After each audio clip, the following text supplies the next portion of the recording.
Yeah, that's about what I usually, these come in test.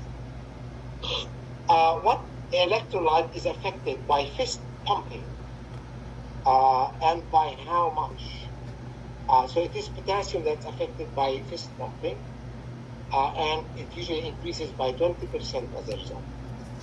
Okay, so that is something to keep in mind. So they're not just asking which one is affected by fist pumping, but also by how much. Anyway, fist pumping is included in also, I think later on in a list of things. Hemolysis also, fist pumping is there, right? That's right. So I think I'm listing the hemolysis, how it's caused by, or what causes hemolysis. There's a lot of things. Accession number in histology, just remember always in histology, always the number is divided into 3 parts. Okay, and normally every institution adopts a prefix. So we have a prefix. A prefix is the one that is the first part of the accession number, which denotes the department where this came from, where the tissue came from, and it's followed by a number, and that is the number, that is the year. This is followed by a number. Okay, so the first letters are the department where the tissue is coming from. The number, like S22, referring to the year 22. Okay, so surgical year 22, and then it's followed by the lab number, the lab number of the person, or the patient number. Okay, so that's how it goes. This is the specific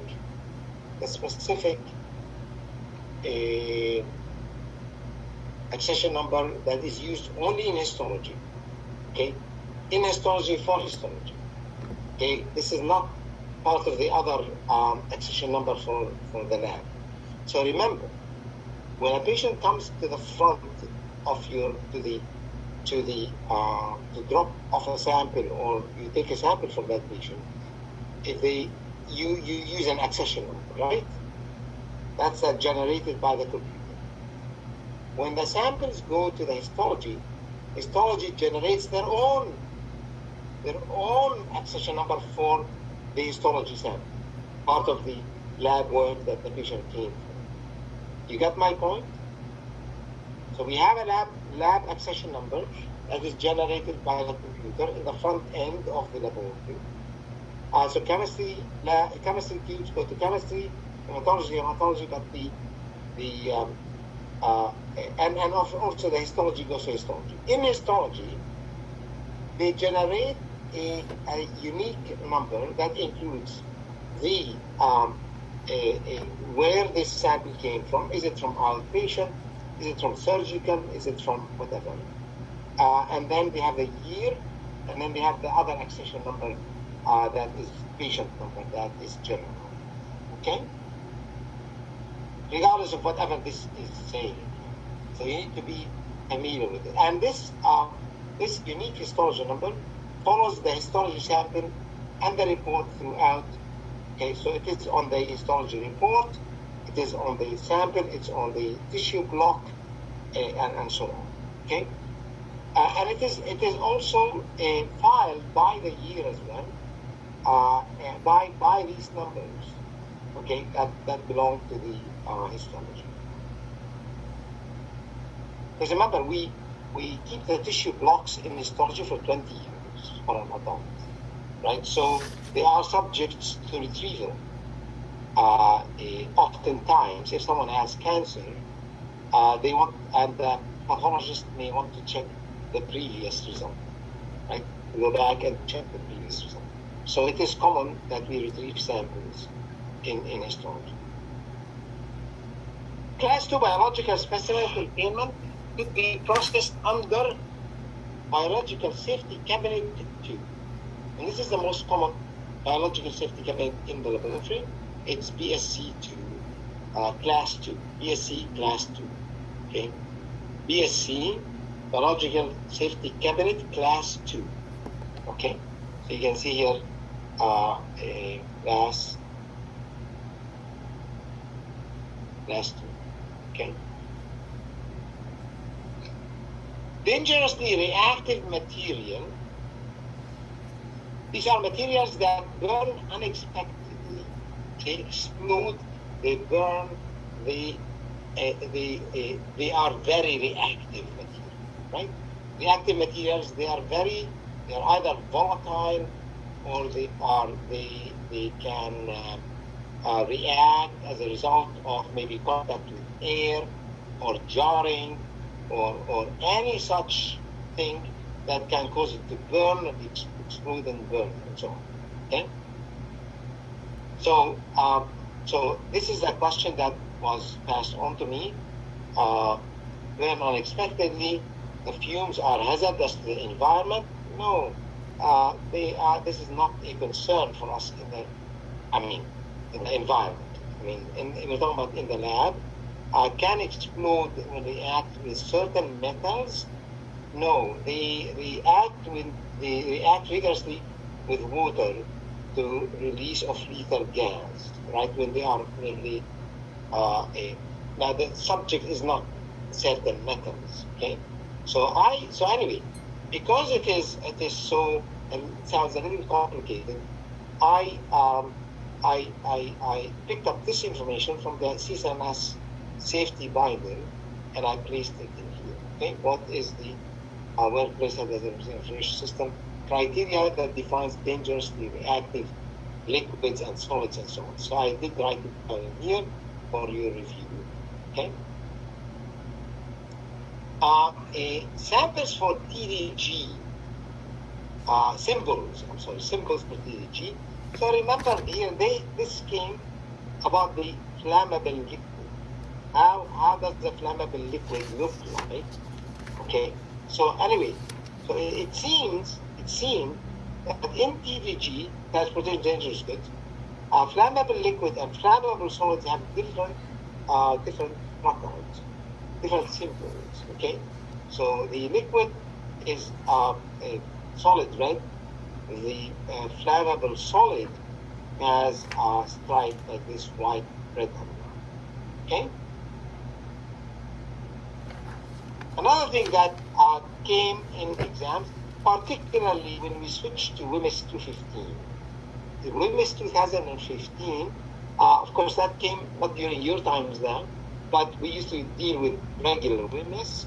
But then in 2015, they updated WMIS and they added this symbol, okay, or this sign, okay?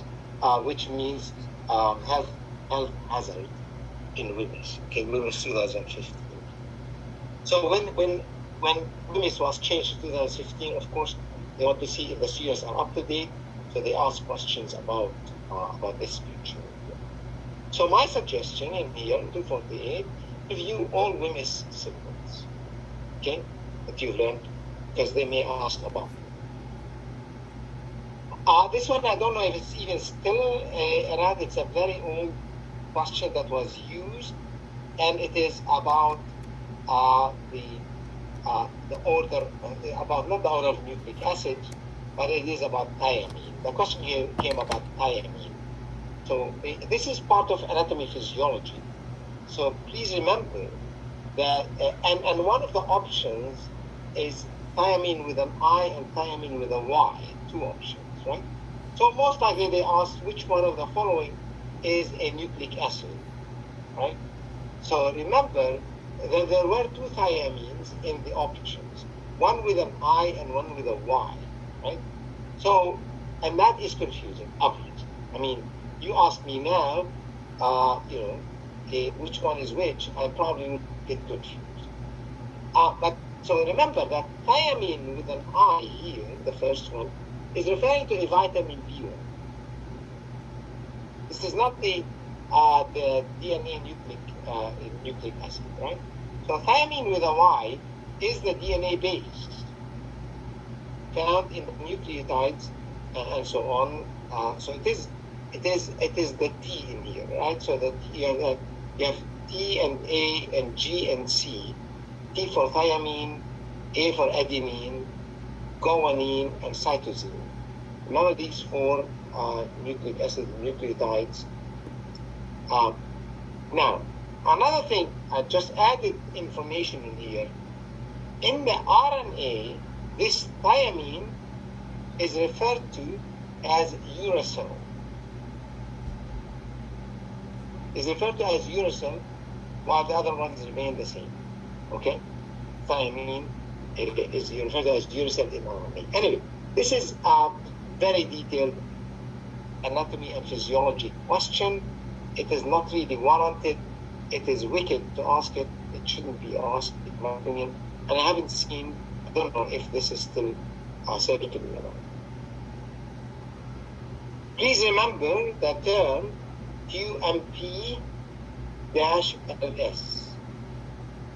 A QMP-LS is a branch in the Ministry of Health that inspects laboratories, that is focused on laboratories. Quality Management Program, Laboratory Services. Okay? Quality Management Program of the Ministry of Health that is specialized, or that is focused on laboratory services. So this is the branch of the Ministry of Health that is interested in the way labs in Ontario conduct themselves, right? So they are the ones that send inspectors to check quality control, documentation, to check safety in the laboratory, to check dealing with biological waste, everything. Okay, so remember that body, QMP-LS. Also, I need you to remember the IQMH. IQMH stands for the Institute for Quality Management in Healthcare. Okay, so what's the connection here, Camille? The connection is the fact that QMP-LS, or the Ministry of Health, is using IQMH, the Institute, to do its work. So IQMH is a non-for-profit organization, is a volunteer organization, and their job is to ensure the quality in healthcare in general. So every lab now is inspected by the IQMH, and they're given a placard or certificate of pass, kind of. Okay, like restaurants, right? There are restaurants. Do you see the pass sign on a restaurant? Yes, sir. There's a green one on the corner they put Correct. that Yes. they have been passed from Health Ministry. Yes, exactly. The same thing with this IQMH. In the labs, if you go to the labs, you see if it was inspected by IQMH and it's passed, they give that IQMH certification. Okay? And now all labs are subject to IQMH accreditation. Okay?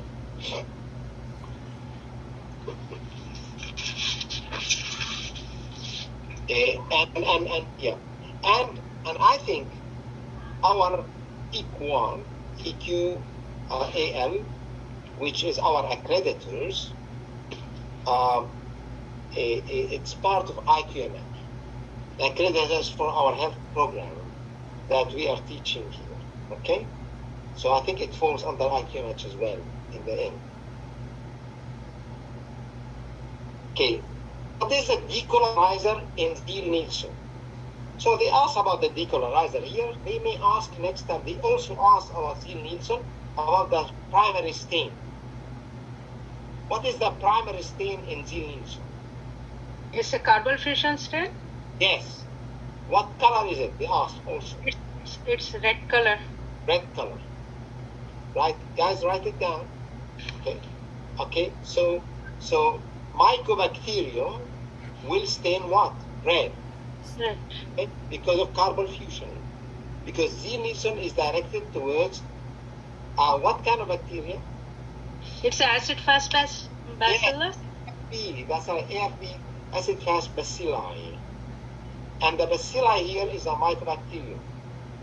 Okay? And the decolonizer is 1% acid alcohol. So 1% acid dissolved in 99% alcohol. Right? Total 100%. What is the counter stain in Ziel-Nielsen? You need to know. It is either methylene blue or malachite green, isn't it? Or, Methylene. Sorry? Methylene blue contrastain. No, carbon fusion or, I think methylene blue, no? Saffron? No, not saffron. No. Saffron is in Gramsci. It's malachite green. No, malachite, green or methylene blue. Either of we can use as a counter of stain. Or methylene blue, one of both. Either this or that. So one will stain blue, other one will stain green. So it depends on the laboratory. They like to use that or that. It's up to them. But the bottom line is you have carbon fusion, red. You have 1% acid alcohol, and you have the counter stain, which is either one of the two we mentioned. And remember, it's an acid-fast bacilli. Mycobacterium is one of them. Because mycobacterium will not stain with those. About glacial acetic acid, this is a very old question. It's always asked as part of safety. And we always knew about the glacial acetic acid. The only thing that they used to ask about it is the fact that glacial acetic acid, it freezes and forms crystals resembling ice at a temperature slightly below room temperature. Okay? Below room temperature, glacial acetic acid, we always knew never to put in the refrigerator. Right? Because the guideline, if it is lower than room temperature, it can freeze. This is the one that classic question that always came in exam. I remember I even studied it for my MRT exams back in the 80s. Now, there is something else about glacial acetic acid. Although it is an acid, it is not stored the same as other acids, since it is flammable. This is unique to this kind of chemical. It's an acid, but also flammable. Okay? So store in grounded flammable liquid storage cabinet. Separate from oxidizing material. What do oxidizing materials do? Which has ability to get fire, Oxygen, to burn. air, oxygen, and they become the flame. Other chemical to be born. They release oxygen and they add to the fire, right? Oxidizing material, okay, they feed fire, like oxygen, okay? So that's why it should not be stored near oxidizing material, okay?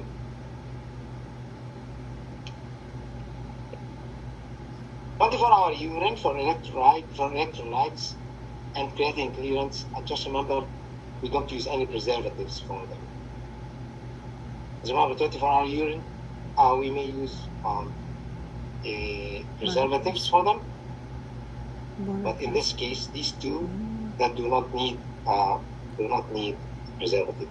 The one thing that is unique about creatinine clearance, while we are here, and this also came in a question. Anyone knows what is unique to creatinine clearance? And there are many things that can be unique, but anyway, not unique, but there are many. The question will not be accurate to ask. Remember, creatinine kinase is the only 24 hours urine test that we must take a blood sample at the hour 12 of the 24 hours. You got my point? We need to take a blood sample for creatinine, an SST tube, in the middle time of collecting the 24 hours urine. Okay? So this is the And guide. after, when they give the blood when they give the urine sample after 24 hours, when we have to take the blood that time. That's what you're doing in the lab? Yes, we did. Yeah. Yes, yeah. That's right. That's the way I did it as well. But the guidelines now, and the lab may not be following it. I'll tell you why. Because it's off track. You know what I mean? So if a patient normally starts collecting at 8 o'clock a.m. or at 6 o'clock a.m., the 12th hour is going to be 8 o'clock p.m. and the lab is closed by that time, right? So that's why we always took the blood when the patient brings the container, right? But the guidelines is at the 12th hour, okay? The guidelines in the textbook at middle of the time. Because it's not practical, maybe the labs can justify collecting it when the patient brings the sample. Ideally, it has to be collected within the 12th hour of collection. Yes, Elaine. Somebody was asking a question. The patients are asked to come in between the middle of 12 hours then? Okay, so if I want to follow the guidelines, Mm-hmm. if a patient starts collecting at 8 a.m., I'll ask them to come before we close the lab on that day. Because it has to be within the 24 hours, within the 24 hours. You can understand that if we take the blood when the patient comes to the lab, this is after the 24 hours. Yeah. And the sample and the creatinine measurement needs to be within the time that the urine was collected. That's a logic behind. Okay? Chemical spill kit. There are questions that come. I included here everything that the chemical spill kit contains. Okay? Just in case.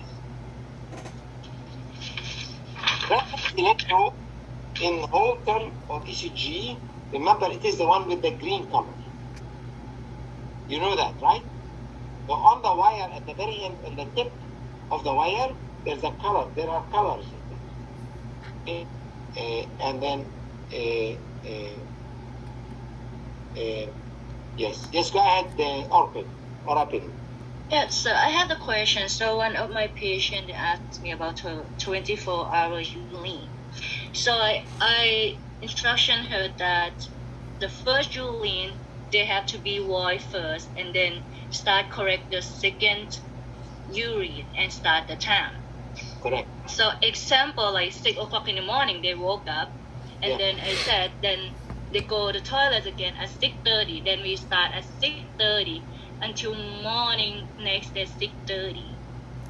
So they asked me like, what's different if they wake up the next day at 6 a.m. and they correct at 6 a.m. You know what I mean? Like, so my question is like, why the first day we have to void the first urine in the morning and then the next day we don't have to void the first urine? Yes. That's what they ask and I cannot give them the answer. I'll tell you, Orapin. I'll tell you. Thank you. But because the starting hour, 6:30, the first 6:30 in the morning when you start, the urine that is in the bladder belongs to the past 24 hours. You got that, Orapin? Because the urine you are collecting when you start collecting at 6:30 in the morning, that urine is in your bladder, belongs to the past 24 hours. However, Okay, now, yeah. now makes sense? Yeah, that makes sense. Now I can answer them. Okay, thank you. Yes, yes. I usually explain it to my students. The problem sometimes is we there's so many details that they forget that detail. But that's the logic. Yeah, I'm glad you asked. And actually, this is a good question. This can make a good question for you in the certification exams. I haven't seen a question like this, but it's good to know it, not just for your next patient, but for the certification exam. Maybe you'll get a question like this. You never know. Make sense? It does make sense. Very make Yes, make sir. sense. Thank you. If I was asked to write questions for certification exams, I would love to ask this question because there's a logic in there. Because listen, why would this make a good question for certification exam? Because I need to know. Do you know why we need to discard the first urine? Do you know why we need to follow the order of draw?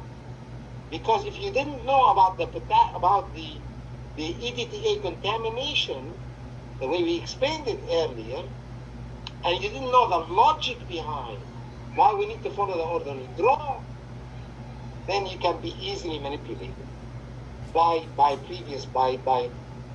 those preceptors that have been working for 30 years and following instructions that they did 30 years ago, and they don't follow order of draw. And you say, oh, okay, well, I mean, if this person has been working 25 years and they do it this way, I will follow them. Who cares about Camille? They've been working there for, okay, Camille has been working for 43 years, okay? These people, because they graduated 25 years ago or 30 years ago, they did not update themselves. They still follow. So this is why this would make excellent questions for certification. Make sense, guys? Yes, Okay. sir. Thank you. Yes. Thank you for Yes, that. sir. It's a very good question. I'm glad you asked it, so that we can clarify it and clarify things around it. Okay, so reference electrode for the reference electrode. Where do we put that reference electrode on ECG, guys? Right leg? Right leg. Yes. If you don't know, write it down. Buffer for the right stain, for the Romanovsky stains actually, is a phosphate buffer at 6.4 to 6.7. If you remember, I discussed earlier on another reason. Next, directional terms. Remember to know your directional terms. We discussed them earlier also. This came in a MLPO certification exam. Supine position. A supine position is a position where the patient is lying face up. Okay, that's the way you take ECG, right? So you tell your patient, I want you to lie down in a supine position. Well, the patient is not going to know what you mean by that. But in the textbook might tell you, patient in a supine position, it means that the patient is lying back on their back. A prone position is the opposite. Okay, face down. The patient is lying face down. That's called prone position. Okay. Nutrients used to enrich culture media. Remember, we use serum, we use laked blood, right, which is a horse blood that is heated and cooled or frozen and thawed in order to break the cells and get the factor number 10 out of it, is used to enrich blood. Eggs, we use to enrich blood. Glucose or other carbohydrates, we use to enrich blood. So all of that is used. If we use 20-degree angle to prepare blood smear, what happens? The smear is too thin, obviously. Right? The smear is too thin. It's thin and long. I think we discussed that earlier. So this question also has come multiple times. If there is holes on the blood smear, on the blood film, there are holes. Why is that? Because it's greasy. Why does it get greasy? Anyone can tell me? Why the slide that is already clean in the box gets greasy? Because Yeah. we touched them maybe. We touch it with our fingers, right? Because the way we hold it is wrong. You never hold a slide like this. You always hold the slide like this. Okay, like this. Never hold it like this. Never put your fingers on the slide, because your fingers are greasy, and you're transferring your thumb in there, right? Yeah, and it's grease. If the blood drop is too small, the smear will be too short and too thin as well. Too short and too thin as well. Okay. If we use too much mounting agent, this is the working distance I talked about earlier, guys. Remember that working distance I talked about? Too much mounting medium. When we put the cover slip in, it's difficult to focus such a spot. Okay? No resolution picture will be there then. The resolution picture will be bad, you may remember. And it's a working solution, and I left here the website that discusses that. Okay? If bubbles fall under the cover slip, what do you do? What do you do, guys? You take a stick and you tease it out. You keep on teasing it out, moving it until it escapes. And there's an air bubble. Or what you can do is dip the whole cover slip slide in the xylene. It will dissolve the mounting medium and removes the cover slip, and then remount. That can be another option. Okay. So I have here dip in xylene to remove the cover slip and remount, or tease the bubbles out by tweezers or forceps or a stick, whatever it is that you use. If there is excess paramount agent around the cover slip, right here and there, if there is excess mounting medium, basically take a gauze dipped in xylene and wipe the sides. Wipe it. Because xylene is the only thing that will dissolve the mounting medium. Remember, the mounting medium is like a glue, oily glue. Right? It's meant to hold the cover slip in there. Okay. If a pregnant woman asks for her results, would you give it to her? No, ask your doctor. Yeah, ask your doctor, exactly. Refraining from speaking about a patient with your friend is referred to as what? Confidential. Speaking about not within the scope practice of MLTs. Speaking about a patient to your friend, this is gossip, and it's breach of confidentiality. When it's not really controlled act, it is guys, this is not really controlled act, and it's not about the practice. It is about breach Of confidentiality. Confidentiality. Okay. This is a breach of. Please correct it, guys. This is not. I think I was thinking about something else about giving results to patients. Giving results to patients is the controlled act. Here it's about breach confidentiality. Okay.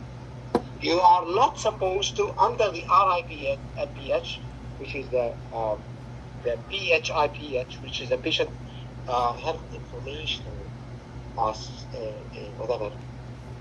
You're not supposed to discuss a confidential information with anyone except for the purpose of the benefit of the patient. And that will only fall under your healthcare team. Your doctor, the nurse that you're dealing with, and maybe your colleague within the lab for the purpose of the patient, not for the purpose of gossiping. So you wouldn't say, hey, did you see this patient here? I have high glucose or I have syphilis. Come see, come. This is a no-no, okay? This is a no-no in the lab. This is total disrespect to confidentiality, right? Okay. Now, if you discuss something, if I have my specialty in the lab was hematology, and I used to detect severe anemias and leukemias and so on. So when I have a unique leukemia that I'm checking, I'm seeing under the microscope, I would call my colleague to learn from it and for educational purposes, to see, to show, to discuss maybe, to confirm what I see, but not for the purpose of gossiping about this patient. Oh, this patient, do you know this patient? He's probably a friend of my neighbor. It has the same name. It looks like he has cancer. That is breach of confidentiality. That is not true. That is not right. Okay? Okay.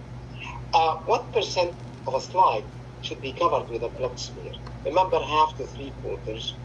Okay, that's what we teach. Which glassware is a critical? We covered that. Which test cannot be done on 24-hour urine? Basically, cultural sensitivities cannot be done. Urine analysis cannot be done. Okay, that's another thing.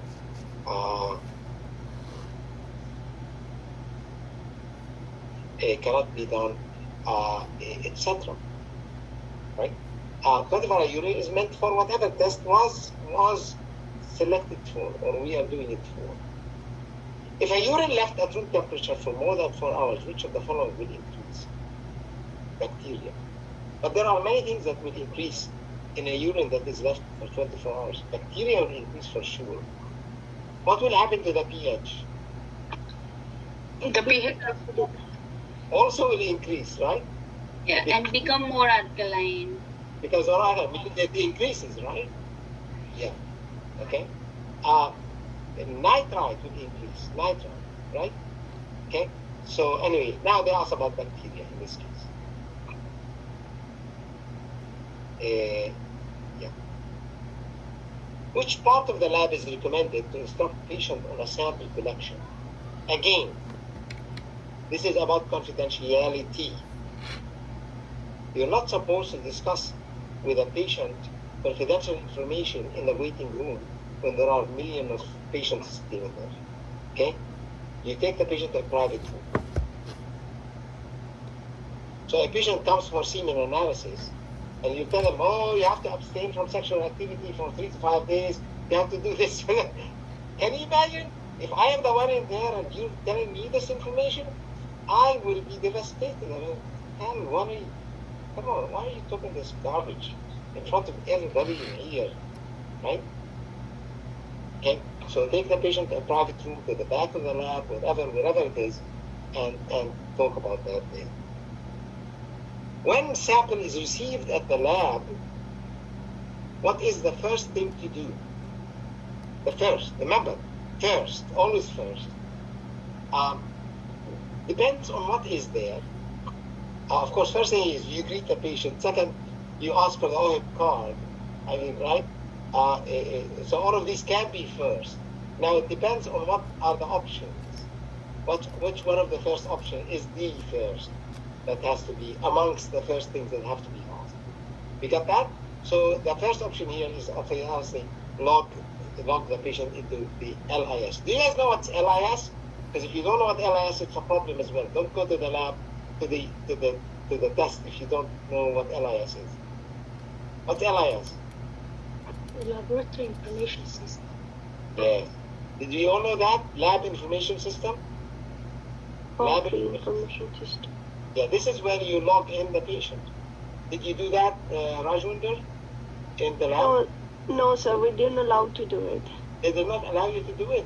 No. Where is that? It's a life lab. Yeah, not all life So labs. they are only the experienced or the hired person they're allowed to do that. All life labs, the patients do that. It's the particular person in there because that is something that we need you. Did they not even once get you in to do something in front of them just to get you the experience? Yes, we are No. there. We can see, but it's not like they have the codes for the particular test and all stuff. Yeah. So, you know, I Even- think they're busy. Even at health, they didn't. She didn't let do anything on the computer or even centrifuge. She didn't even let me do that. Even the centrifuge? Yeah. no, The scientific. small lab, they said it's only 2 of them. They said, oh, no, they will get in trouble if something goes wrong. So they always did it. She didn't let me do it. And that was Life Labs at Mandy, if I remember. You went to? Yes. No, we do the centrifuge sortings, urine sorting, blood sorting, and all stuff. We do. Yeah. I wish you communicated with me, Mandy, when that happened, because I would have needed to intervene. Hey, sir. It's Yeah. Marty. Hi, sir. I did also my externship in Life Lab, but they show me how to do, like, in their after I received the reception, and then I give to them to do the coding, and they teach me how to do it. Maybe it's different. Different. I think different locations or different supervisor. Depends on your preceptor. What Yeah, kind? My preceptor was nice, but she was like very to the point. Like she didn't want to do anything extra, Yeah. but that's what she had to do. Yeah, some of them are very, very, very, very unfriendly in that manner. I mean, come on, you should let the students do in front of you. Sit beside them. When it's quiet, I don't see in the morning when it's very busy. Of course, that is not right. But later on in the afternoon, when you're not having as many patients, I would train you under my name, under my number, under my passcode. How to do it, how to, while I'm watching you, just do it. Just get the experience of your hands-on. Do at least 5 patients. That's all. That's all what we need to do, right? They didn't allow me either on the computer at all at the mid health lab. That's bad. That is bad. Yeah, When I was in placement, they not let me do either. But now I'm starting working with them. So after 4 months, after 4 weeks, then they let me to do the data entry. after they hired you, Yeah, so now they hire me immediately after I finish the placement. So even though they have to train me for 4 weeks, then they start let me do doing the data entry, because like it's difficult for them if we done the long course and everything. They have to go to the interlab and everything to change. So that's why they worry us to not do it when we were in the placement.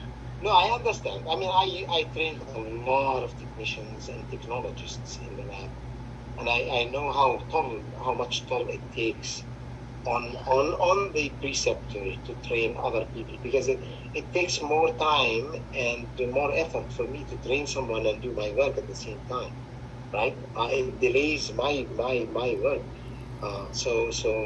We are grateful, of course, for any of these locations and all the preceptors that participate in training the students.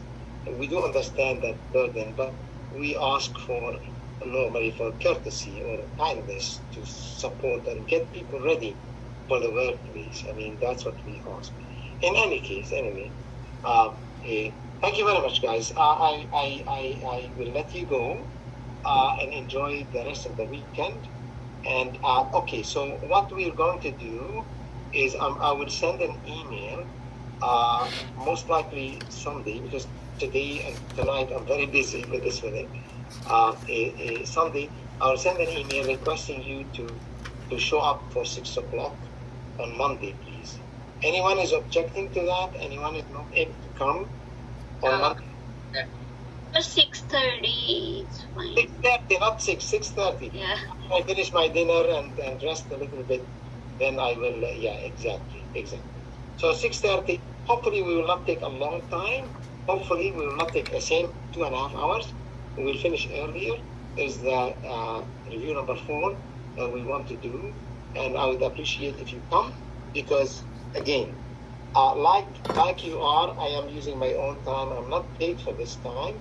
Particularly, I'm of course paid for my job to do, and this is one of my jobs. But I don't want to cut short anything.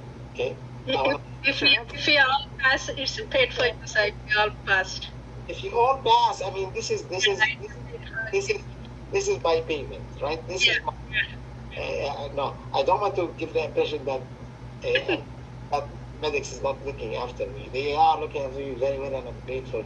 But you know, there is the difference between someone doing their job from their heart and someone is just doing a lousy job or cutting short corners and so on. This can be done. But I think, sir, I don't think I am in your mailing list. Who is this? Yeah, that's me, it's Yolanda. Yolanda, you are not on my mailing list? I don't think so, sir, because every time my classmate says you sent something, I don't get any, and then I just ask them to forward it to me. Yolanda, can you stay behind? Oh, sure, sir, sure. I want to check. I just don't want to hold everybody. So stay behind Okay. and check and get your information so that I know. Sir, before we stop, can I ask one question regarding EFTS? Go ahead, Mega.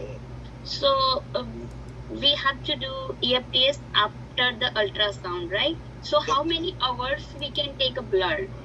You have to do what? EFBS? What? EFTS. What is that? Sir, After they done ultrasound, right? yeah, Yeah, But- it should be immediately after ultrasound, right, sir? That's what I but there heard. is a certain hours, I guess, within 6 hours or 8 hours. Mega, what is that test that you said? I'm very sorry, I didn't catch it.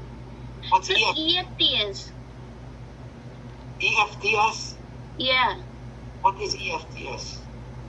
it's a pregnant woman. It's for anti-screening. It is a irregular tubing system. I think so. Yeah, anti-screening, sir. Is it in the lab? Is done in the lab? Yes. Are you talking about MTSH? EFTS, EFTS. It's very common. Follicle hormone, TFC, something like that. Follicle hormone. Yeah, I really don't know. There's enhanced first trimester screening. Yes, first trimester screening. First time what? First trimester screening. Follicle stimulating hormone test, something like that. Oh, follicle stimulating hormone? Yeah. Oh. FSH, you mean, FSH. FSH, okay, so it might happen. Okay, so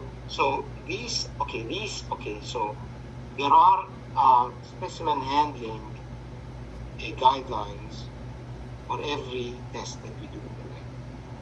This test, it may have a particular guideline that may be different from one lab to another. I really don't know.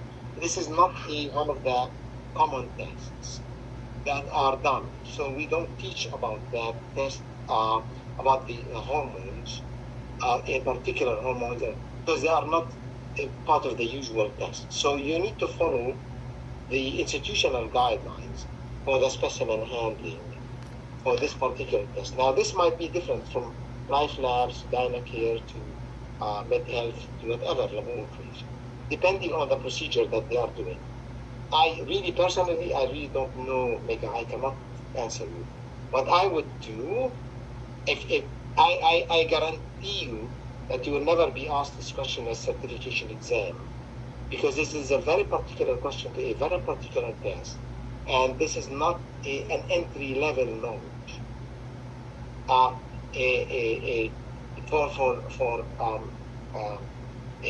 So this is not this. You have to go to the intranet of a particular lab and find out in their guidelines, in their directory, how to handle that sample. So I really don't know. I never knew, don't remember. I mean, I haven't collected sample for hormone for many years, and it's not something that we need to teach about because it is a very special test. Because I'm working through Life Lab and we have so many patients are coming for EFTS. So if they're asking me, okay, how many hours they can, after ultrasound, how many hours they can come to give this? What I suggest for you to do, there is a website that's called Lab Test. Dictionary? Huh? Life Lab Dictionary? No. It's called Lab Tests Online. One word. labtestsonline.org. Okay? labtestsonline.org. Okay, and this has every test on the face of the earth that you can go and look for. Okay? You can look for this particular test and see what this labtestsonline.org is saying about this particular test, the handling of this particular test. Life Labs on their website recommend that recommend this a website as well. Lab Tests Online. Okay, Mega, check it out and tell me on Monday if you found it. All right. Sorry about this. So Yolanda, stay behind. Everyone else, have a lovely weekend and see you on Monday at 6:30. So, quick question again. Can we have, is there any chance that we can have a recording for Monday? Because I might not gonna be able to come because I'm working. I humbly apologize for you, Benji. I don't record these sessions. Okay, no problem, sir. Thank you. Very sorry. Yes. Okay, guys. Have a lovely weekend. Thank you, sir. Thank you, sir. Thank you, sir. Bye. Have a good Bye. weekend. Bye, guys. Bye. Bye, sir. Bye. Bye.